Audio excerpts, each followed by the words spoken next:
Perdón, vamos ya en la tercera parte de esta entrevista con el señor Antonio Cabrera. Yo le preguntaba si existe un consenso sobre la historia de la captura y posterior ejecución del Yanga, o si hay controversia al respecto de esta historia. En tal caso, ¿por qué motiva la controversia y cuáles son los argumentos de los detractores y los contraargumentos para sostener esta versión? Es algo curioso. Mira, durante muchos años Dios se manejó la muerte del Yanga de tres formas diferentes: que se había sido ejecutado en Semana Santa en la Ciudad de México, que se había sido muerto por un accidente enfrente de la iglesia, o alguna otra situación. Es hasta que en el libro de Jornadas en honor a don Gonzalo Aguirre Beltrán que un investigador da a conocer este dato que yo les menciono, basado en el Archivo General de Indias en Sevilla, España. Hay un parte militar donde se relata la muerte del que tenía más de 50 años de comandar este grupo. Para 1618 era más de 50 años, obviamente se estaba hablando del Yanga. Curiosamente, no he encontrado nadie que se oponga. No hay un investigador que se oponga a ese dato. Lo dan por ignorado. En una ocasión yo hablaba con el arqueólogo don Fernando Miranda y me dijo: Antonio, ¿de dónde sacaste ese dato? Y le digo: ¿tiene usted el libro de Jornadas en honor a Gonzalo Aguirre Beltrán? Sí, lo tengo. Y se lo mostré. Ahí en el museo de Palmillas le mostré el dato y me dijo: ok, voy a investigar. Años después, al develarse en Yanga la copia certificada de la fundación de nuestro pueblo en el Palacio Municipal, él da por cierto que el Yanga es ejecutado por tropas que salieran de Córdoba. Así que hay aprobación en lo que se dice. No hay controversia hasta ahorita, y es la única evidencia con datos históricos y fuentes señaladas que da lugar a la muerte del Yanga. Todos los demás son rumores. Ajá, muy bien, no hay ninguna otra versión documentada. Otra versión, nada. Bien,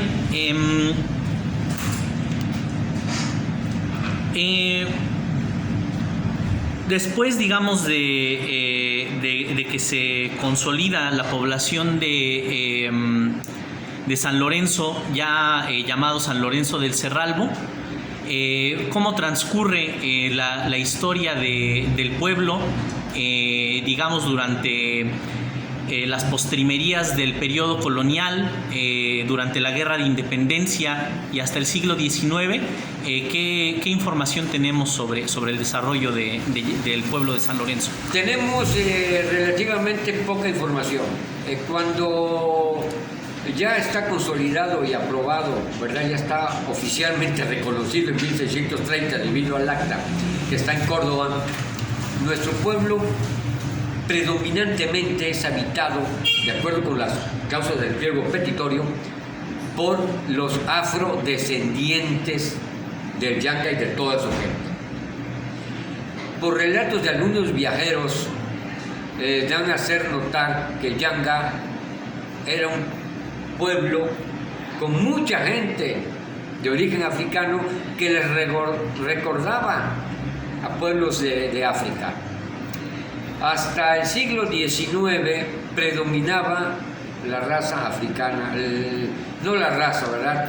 El género proveniente de África. Eran las famosas, los afrodescendientes en México, en nuestro pueblo.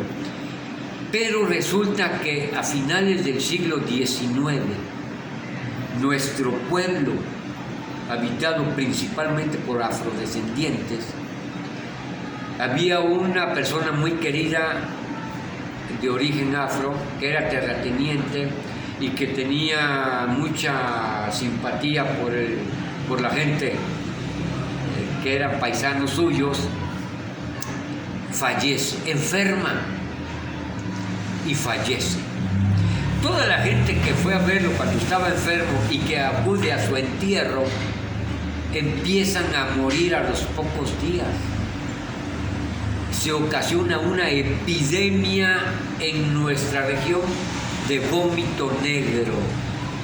Y la población que durante muchos años había vivido en Yanga se ve diezmada. Los pocos seres que quedan vivos se van a otros lados mientras pasa esta peste. Es aquí cuando la población afroyanguense se ve diezmada. Estoy hablando del año de 1893, la muerte de una persona importante de Yanga. ¿Qué pasó durante este periodo? Yanga se convierte en un pueblo fantasma. Muere la mayor parte de sus habitantes afrodescendientes y cuando regresan a principios del siglo XX, ya regresan muy pocos, y aquí ocurre otro fenómeno. Llega la famosa Revolución Mexicana. La famosa Revolución Mexicana acaba con las haciendas españolas que tenían sitiado a Yanga. Cuando el español vio que el Yanga, que el pueblo de Yanga se convertía en un pueblo afrodescendiente, exitoso, progresista, empiezan a ponerle haciendas españolas a su alrededor en un bloqueo para impedirle el progreso. Lo empiezan a sitiar. En 1893 se diezma. Queda rodeado también de haciendas españolas, las cuales pierden su poderío en la Revolución Mexicana. Una de las condiciones que había puesto la gente del Yanga era que iban a servir a las tropas, a la corona española, cuantas veces fuera necesaria. Los de Yanga, los yanguicos, fueron muchas ocasiones a defender de piratas al puerto de Veracruz. Era una lucha de libertad, no de independencia. Ojo, el Yanga estableció una lucha de libertad, pero no de independencia. Comprometió seguir siendo súbdito de la corona española y defenderla cuantas veces fuera necesario, pero él quería ser libre. Es el precursor de los derechos humanos, del derecho a la vida, a la libertad, al trabajo, a tener un lugar donde progresar y ser feliz, pero prometía ser dependiente de la corona española. Hablamos de un movimiento libertador, pero no de independencia. Mucho antes que Miguel Hidalgo y que Abraham Lincoln, el Yanga estableció el derecho a la libertad de cualquier ser humano. Entonces tenemos que a finales del siglo XIX queda diezmada la población. Llega la revolución, acaba con todas las haciendas, se acaba la esclavitud, y ¿cómo queda Yanga? Nuevamente queda fantasma. Es hasta después de que termina la revolución en que empieza todas las tierras que tenían los terratenientes españoles y hacendados, empieza a convertirse en ejidos. Yanga entra en una etapa ejidal.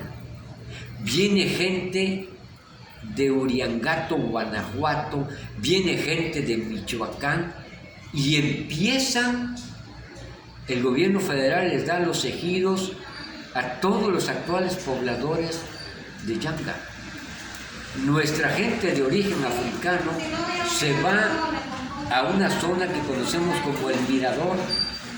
Ahí están los últimos descendientes del Yanga, y empezamos a recibir gente de Uriangato, Guanajuato, empiezan a poblar Yanga, empiezan a llegar españoles, empiezan a llegar gentes también de Líbano, gentes de Italia. Entonces la población afrodescendiente Yanga disminuye a un grado tal que hoy es muy difícil tener permanencia afro-mexicana que sea predominante en mi pueblo de Yanga. No, ya somos un mosaico. Ya la gente africana fue mermada por una enfermedad y entraron nuevos pobladores después de la Revolución Mexicana. ¿Y en qué momento, en qué circunstancias el pueblo deja de llamarse San Lorenzo y empieza a conocerse como Yanga? Vamos a los 3 nombres del Yanga. Uh-huh. Mi pueblo Yanga, su primer nombre fue San Lorenzo de los Negros. Cuando en el año de 1630 el virrey Rodrigo Pacheco y Osorio, marqués de Cerralbo, otorga el reconocimiento oficial, en su honor le quitan lo de San Lorenzo de los Negros y le ponen San Lorenzo de Cerralbo. Primer gesto discriminatorio: quiten la historia de la negritud y pónganle un apellido español a este pueblo, San Lorenzo de Cerralbo. Hasta 1930, en que ocurre que un gobernador de Veracruz se pelea con la iglesia porque creo no le dieron el divorcio, ordena que todos aquellos pueblos en el estado de Veracruz que lleven el nombre de un santo católico les sea quitado y puesto el de un héroe nacional. Afortunadamente, Yanga era un héroe nacional y alguien conocía quién había sido el caudillo fundador de nuestro pueblo. Y San Lorenzo de Cerralbo en 1930-1932 cambia oficialmente a Yanga. Pero aún así todavía siguió llamándose de San Lorenzo hasta ahí finales de 1960, en que ya se empieza a retomar el nombre de Yanga. Y entonces tenemos que el cambio oficial se da por decreto en el año de 1930. Muy bien. Quisiera usted, para las personas que estén interesadas en conocer este sitio histórico, darles algunas indicaciones de cómo llegar, de dónde se ubica, y también sobre la fecha que se está por conmemorar el día de hoy. Estamos a 9 de agosto. El día de mañana se conmemora una celebración aquí, y también si quiere comentar algo al respecto. Como no, con todo gusto. Yanga está situado a 20 kilómetros de la ciudad de Córdoba, Veracruz, y estamos a 1 hora del puerto de Veracruz. Estamos muy bien comunicados por una carretera nacional y por la autopista, así que es de fácil acceso. Viniendo de Puebla, pasan a Orizaba, llegan a Córdoba. En Córdoba, 20 kilómetros, cosa de media hora, y están en el municipio del primer pueblo libre de la esclavitud, Yanga. Eso es la forma en que podemos llegar fácilmente. Después, el santo patrón que los fundadores, allá en el año de 1609, escogieron para su pueblo, fue el de San Lorenzo Mártir, un santo español que nació en Huesca, España, y que fue martirizado en una parrilla por no entregar los bienes de la iglesia, las riquezas de la iglesia. Quería que era emperador, y al no haberle entregado dinero, riquezas, joyas, le llevó un grupo de gente humilde, pobre, y le dijo al emperador: estas son las riquezas de la iglesia, ¿te estás burlando de mí? A la hoguera. Lo colocaron en una parrilla vivo y lo empezaron a asar hasta que muriera. Es el martirio de San Lorenzo Mártir. ¿Cuándo murió este santo? 10 de agosto. ¿Y por qué el 10 de agosto? Se presume que también ese día coincidió con el asentamiento después de la tregua y después de la instrucción del rey de España.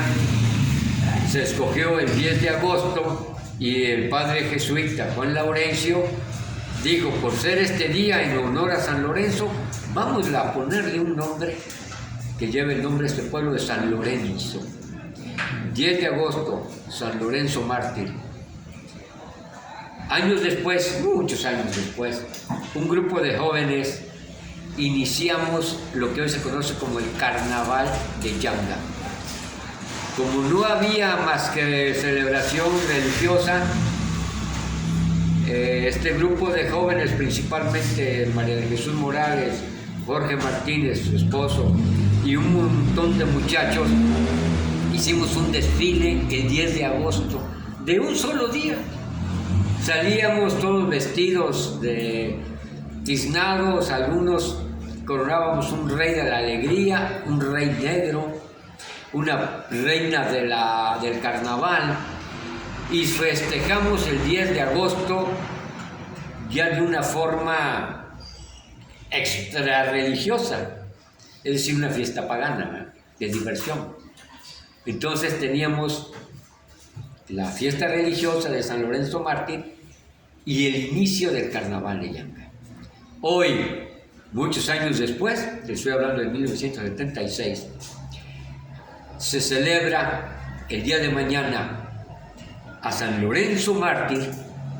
La iglesia principal de Yanga está dedicada en honor a San Lorenzo Mártir, y el inicio del Carnaval Yanga 2022. El Carnaval de Yanga siempre se celebra en agosto, no precisamente del 10 al 14. Se ha celebrado del 2 al 12, del 8 al 14, es decir, normalmente es en la primera o segunda semana de agosto en la cual celebramos nuestro carnaval. Respetamos la fiesta religiosa del 10 de agosto, el pueblo acude a darle honores al santo patrón y también se involucran festividades artísticas, académicas y culturales dentro del marco del carnaval de Yanga. Eso es lo que se va a celebrar principalmente mañana. ¿Y quiénes asisten al carnaval? ¿Solamente gente de la región? ¿Viene gente de otros lugares de la República, de otros países quizás? Obviamente este carnaval había ido creciendo. En una ocasión se indexó con el afrocaribeño, con el Festival Afrocaribeño Veracruzano. Llegamos a tener 15,000 espectadores. Viene gente de Estados Unidos, vienen turistas de otras partes del mundo, porque saben que celebramos un festival con raíces afro, ¿verdad? Además de la fiesta religiosa, tenemos actividades culturales afroyanguenses, afrolatinas, afroantillanas, y netamente han venido a visitarnos también grupos de África, de Senegal, de varias partes del continente africano. Vienen embajadores. En esta ocasión van a venir 2 o 3 embajadores del extranjero de origen afro. Va a venir el gobernador del estado, el secretario de gobierno, el secretario de cultura y nuestros diputados, Sergio Peñalosa. Vienen investigadores del Instituto Nacional de Antropología e Historia. También viene el director del Museo de Antropología de Jalapa.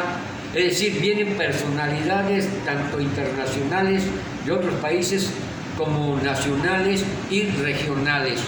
Estamos hablando de un carnaval que es visitado, y vienen paisanos que vienen del extranjero. En esta ocasión inclusive traen una reina del carnaval de Yanga en Estados Unidos. Se dan cita gente de muchas partes. Muy bien, yo le agradezco mucho su disposición para esta entrevista, que va a formar parte de la documentación de un proyecto de novela gráfica sobre la rebelión de Yanga, y quisiera pedirle si quiere concluir con algunas palabras finales, consideraciones finales sobre la importancia del negro Yanga en la historia. Recordemos que al hablar del Yanga, estamos hablando del precursor de los derechos humanos en todo el continente americano. Todo el continente americano, no nada más la parte latina, como alguien decía, Latinoamérica, no, todo el continente americano. El Yanga, en el año de 1609, a concluir su lucha, es el pionero de los derechos humanos, el precursor de los derechos humanos, principalmente el de la libertad. El derecho al trabajo remunerado, el derecho a tener un pedazo de tierra, el derecho a la vida, de todo eso es el precursor. 2, ha sido reconocido por el gobierno de México desde principios del siglo XX como un héroe nacional. 3, Yanga es un símbolo de libertad. Yo los invito a que conozcan Yanga. Si realmente les interesa la lucha en contra de la esclavitud y a favor de la libertad del ser humano, si les interesa cómo se inician los derechos humanos en todo el continente americano, están obligados a venir a Yanga. Y además, embárrense de nuestra cultura, de nuestras tradiciones. Yo les invito a que visiten Yanga porque somos un pueblo que vale la pena ser conocido y ser visitado. Bien, agradecemos a la repostería Giré, que nos sirvió de sede para esta entrevista, y reiteramos la invitación para que conozcan Yanga, y si tienen la oportunidad de encontrarse aquí al señor Antonio Cabrera, pues no duden en preguntarle todo lo que quieran saber sobre esta región y su importancia histórica. Muchas gracias y buenas tardes.